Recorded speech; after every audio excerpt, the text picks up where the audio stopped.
শামীম ভাই, এই গাড়িটার কি সমস্যা আসলে? এটা আমাদের কাছে এলপিজি করাই ছিল, আগে এলপিজি করাইছিল, আগে এলপিজি করা, প্রায় 18 মাস আগে এলপিজি করা। জি।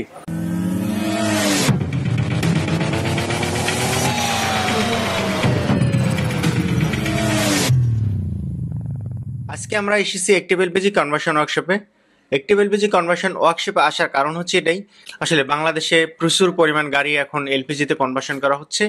সেখান থেকে আজকে আমরা দেখব অ্যাক্টিভ এলপিজি কনভার্সন ওয়ার্কশপে কোন ধরনের গাড়িগুলো এলপিজি করা হচ্ছে, পাশাপাশি এলপিজির বিষয়ে আমরা অনেক কিছুই জানবো। ইভেন অ্যাক্টিভ এলপিজি কনভার্সন ওয়ার্কশপের কথা যদি আমি বলি, যে এখানে কিন্তু হাইব্রিড, নন হাইব্রিড সব ধরনের গাড়িগুলো এলপিজি করা যায়। ইভেন জিডাই ইঞ্জিনের গাড়িগুলো, হুন্ডা ভিজেল, মাজদা, এই ধরনের গাড়িগুলো খুব অনায়াসে এলপিজি করা যাচ্ছে। আর এখানে আমরা যে সিলিন্ডারটা দেখতে পাচ্ছি, এই সিলিন্ডারটা হচ্ছে Turkish cylinder, original Turkish cylinder, Italian kit. যে কোনো মডেলের গাড়িগুলো আপনারা অ্যাক্টিভ এলপিজি কনভার্সন ওয়ার্কশপ থেকে আপনার গাড়িটা এলপিজিতে কনভার্সন করাতে পারবেন। অ্যাক্টিভ এলপিজির লোকেশন আছে 100 fit road, Madani avenue, Baridhara, Dhaka. পাশাপাশি আমরা যে গাড়িগুলো দেখতেছি এখানে ম্যাক্সিমাম গাড়িগুলো হচ্ছে রেগুলার গাড়ি, যে গাড়িগুলো সবসময় এলপিজি করে থাকে। ইভেন এখানে ডিফারেন্ট কোনো গাড়ি দেখতেছি না, টয়োটা ব্র্যান্ডের গাড়ি বেশি দেখতেছি। তার মধ্যে এখানে ইয়ারিস আছে। ইভেন আরো যদি আমরা একটু সামনে দেখি, এটা হচ্ছে ইয়ারিস, টয়োটা ব্র্যান্ডের টয়োটা ইয়ারিস গাড়ি। আর এটার পিছনে আরো অনেক গাড়ি আছে যে গাড়িগুলো এলপিজি করা হচ্ছে।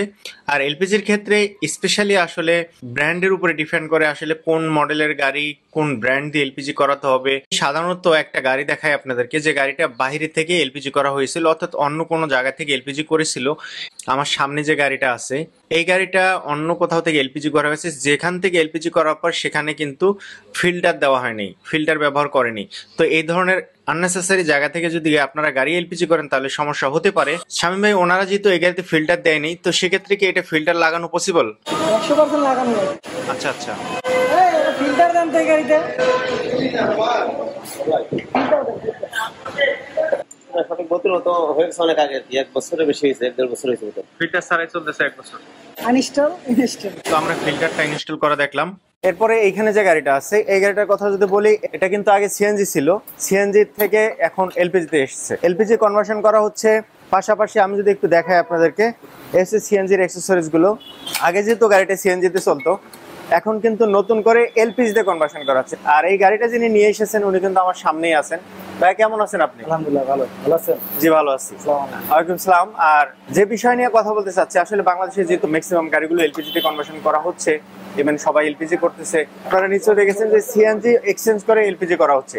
আর আপনিও তো সিএনজি এক্সচেঞ্জ করে এলপিজি করতেছেন। আপনি আসলে কি মনে করে গাড়িটা এলপিজি করাচ্ছেন, সিএনজি থেকে এলপিজিতে আসছেন? দেখেন, প্রথম মূলত আমাদের গ্যাস নিতে অনেক সময় চলে যায়। আচ্ছা, রাস্তায় অনেক সিরিয়াল ধরে থাকা লাগে, গ্যাস পাম্পের সামনে সিরিয়াল থাকে গাড়ির, তো নিতে নিতে আমার গ্যাস চলে যায় অনেক। আচ্ছা, তারপরে দীর্ঘক্ষণ পরে আবার যখন আবার শেষ হয়ে যায়, আবার নিতে হয়, দিনে 2 বার। মানে গ্যাসের মধ্যেই থাকতে হয়? গ্যাসের মধ্যেই থাকে, আমার দিন চলে যায় গ্যাসের ভিতরে। আচ্ছা, তো এর মধ্যে আমি দেখতেছি আমাদের অফিসে অনেক গাড়িগুলো এলপিজি করতেছে, বলতেছে, পরামর্শ দিতেছে যে এলপিজি ভালো, এলপিজি ভালো। আচ্ছা আচ্ছা, তো মনে করলাম যখন এলপিজি ভালো থাকবে, তো তেলের থেকে বলে একটু খরচ কম, সেটা আরো বেশি আগ্রহ। তেলের থেকে কম, বাট সিএনজি থেকে একটু বেশি, কিন্তু গাড়িটা ভালো থাকবে। আমাদের একটা কোর্স অবশ্য আমরা দেখছি, আমাদের ওইরকম সঞ্চয় হইতেছে। আচ্ছা, সেখান থেকে আমাদের স্যার পরামর্শ দিল যে এলপিজি করো, এলপিজি, সেই অনুযায়ী আমরা আসছি। এখন আমরা আসছি, এটা এই যে ভালো কাজ করে শুনতেছি, এই জন্য আসছি। যে এখানে অ্যাক্টিভ এলপিজি কিভাবে আসা? যোগাযোগ হচ্ছে আমাদের মির আক্তার, আমরা মির সিরামিক্স থেকে আসছি। মির সিরামিক্স থেকে? আচ্ছা, মির সিরামিক্স। সেক্ষেত্রে আপনি এখন ভাবতেছেন যে যদি গাড়ি এলপিজি করি সেক্ষেত্রে গাড়িটা ভালো থাকবে, গাড়ি ভালো চলবে, ইভেন গ্যাসের হ্যাসেল থাকবে না, গ্যাস নেওয়ার মামলা খাওয়ার ভয় থাকবে না। আচ্ছা আচ্ছা, রোডে সার্জেন্ট আমাদের হয়রানি করলো না, আমাদের অফিসে সময় বাঁচলো, আমাদের জীবনযাত্রা বাড়লো। আমাদের 2 টাকা ইনকাম, মানে এরকম হয় যে মানুষ ইনকাম করার আমাদের না হোক, কিন্তু আমাদের সময়টা বাঁচুক, এটা সময়টা ওয়েস্ট যেন না হয়। তো সেই সব চিন্তা করে কিন্তু আপনি গাড়িটা এলপিজি করতেছেন। আচ্ছা, তো যাই হোক, আমরা ভাইয়ের সাথে কথা বলে ভালো লাগলো। আমরা দেখি এরপরে যে গাড়িগুলো আছে, এই গাড়িগুলো দেখি। ইভেন আপনারা আরো অনেক গাড়ি দেখেছেন এলপিজিতে কনভার্সন করা হচ্ছে আজকের একটি এলপিজিতে। মোহাম্মদ সুমন শেখ। জি, ভালো থাকবেন, দেখা হবে ইনশাআল্লাহ। আসসালামু আলাইকুম। পিছনে একটা নোয়া গাড়ি দেখি, যে নোয়া গাড়িটা আছে, এই গাড়িটা আসলে কি কাজ হচ্ছে? এছাড়া কিন্তু একটি এলপিজিতে আমরা সবসময় দেখে থাকি যে অনেকগুলো গাড়ি সবসময় কনভার্সনে থাকে, সার্ভিসের জন্য থাকে।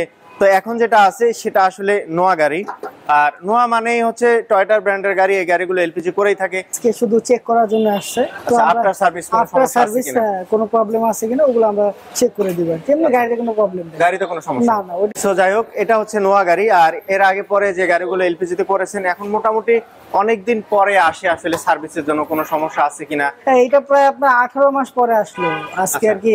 আসার পর আপনি কি after সমস্যা service পেয়েছেন? তেমন কোনো প্রবলেম পাই নাই, সবকিছু ঠিকঠাক আছে। তারপর আমরা কম্পিউটার যে পুরোটা স্ক্যানিং করতেছি হ্যাঁ। এবং চেক করতেছি যে ওয়ারেন্টির ভিতরে যদি থাকে, ওয়ারেন্টি গ্যারান্টির ভিতরে যদি থাকে, সেক্ষেত্রে আসলে ফ্রি সার্ভিস হবে। অবশ্যই ওয়ারেন্টি গ্যারান্টির ভিতরে আমরা ফ্রি সার্ভিসটা করে দিই। কিন্তু যেহেতু আমাদের এখান থেকে করছে আর ফার্স্ট টাইম আসছে, এর আগে আর আসে নাই। মানে 18 মাসের মধ্যে এর আগে আর আসে না, হ্যাঁ, যার কারণে এটা আমরা ফ্রিতেই করতেছি আর কি। আচ্ছা, এমনিতে 1 বছরের ওয়ারেন্টি গ্যারান্টি 1 থাকে, বছর ওয়ারেন্টি থাকে। তো তারপরে হচ্ছে 18 মাস পরে হ্যাঁ, আসছে। এর ভিতরে সে আসতে পারে নাই। আচ্ছা তো এর ভিতরে যদি একটা সার্ভিসও সে নেয় নাই, তো এই কারণে এটা আমরা ফ্রি করে দিতেছি। আচ্ছা, 18 মাস পরে ফ্রি সার্ভিসটা হ্যাঁ, দিচ্ছেন। free করে দিতেছি। আচ্ছা, তো যাই হোক, আমরা একটিভ এলপিজিতে আছি। আর একটিভ এলপিজি থেকে আমরা এতক্ষণ গাড়িগুলো দেখলাম। আমাদের পিছনে সামনে আসলে অনেকগুলো গাড়ি ছিল আজকে এলপিজিতে কনভার্সন করা হয়েছিল। তো সবকিছু মিলে আমি বলবো, আপনারা যদি গাড়ি এলপিজিতে কনভার্সন করতে চান, ইভেন গাড়ি এলপিজি করার কথা ভাবেন, একটিভ এলপিজিতে ট্রাই করে দেখতে পারেন। আর একটিভ এলপিজি কনভার্সন ওয়ার্কশপের লোকেশন আছে 100 feet Madani avenue, Baridhara, Dhaka. Auto 360 থেকে আমরা ছিলাম একটিভ এলপিজিতে। অটো 360 ভিডিও ভালো লাগলে অবশ্যই সাবস্ক্রাইব করে রাখবেন, পাশাপাশি একটা লাইক তো আশা করতে পারি। ভালো থাকবেন সবাই। আসসালামু আলাইকুম সবাইকে। শামীম ভাই ভালো থাকবেন, দেখা হবে ইনশাআল্লাহ। আসসালামু আলাইকুম। ওয়ালাইকুম আসসালাম। ভালো থাকবেন।